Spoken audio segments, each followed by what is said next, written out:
जय जिनेंद्र दोस्तों।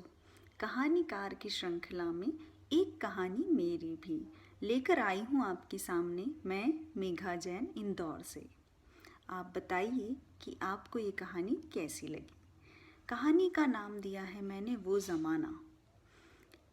कहानी शुरू होती है मेरे विचारों से, जब मैं सोच रही थी कि अपनी पुर निकलती हुई पुरानी सी चप्पलों को कपकपाते हाथों से एक ही जगह पर 8 से 10 बार प्यार से पटकती हुई, मुझे आँखों की भाषा में स्नेह जताती हुई वो जा रही थी, और मैं उसके कोसों दूर जाने के बाद भी उसके और उसके ज़मानों में खोई हुई थी, उसके ज़मानों की कल्पनाओं में खोई हुई थी।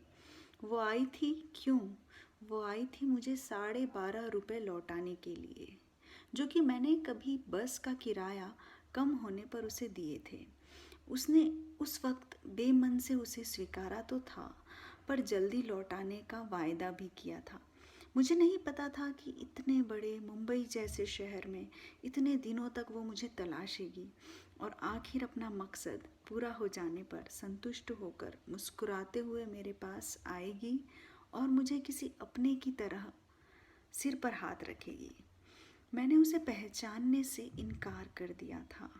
मुझे नहीं पता था आप कौन हो, मैं नहीं जानती।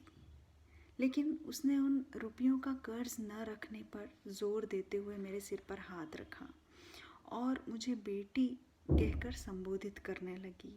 उसने पूरा वाकया याद दिलाया कि किस तरह कुछ रुपए कम होने पर मुझे लग रहा था कि मैं सफ़र नहीं कर पाऊँगी, और किस तरह तुमने एक अनजान की मदद करके मुझे सफ़र करने दिया, मेरे ऊपर एहसान किया कि वो बस का कंडक्टर मुझे बस से नहीं उतार सका। तुम्हारी वजह से मैं इतना ज़रूरी काम अपना पूरा कर सकी, इसलिए मेरे ऊपर तुम्हारा एहसान है, मैं तुम्हारी कृतज्ञ हूँ। जब उसने ये सब बातें कही तो मुझे लगा शायद ज़माना नहीं बदला।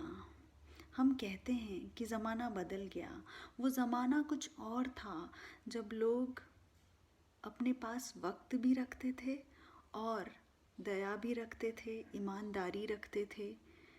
लेकिन हाँ, हम गलत हैं, ज़माना नहीं बदला, सिर्फ ज़माने के लोग बदल गए, वो भी कुछ। हाँ, कुछ लोगों की वजह से हमें लगता है कि ज़माना बदल गया।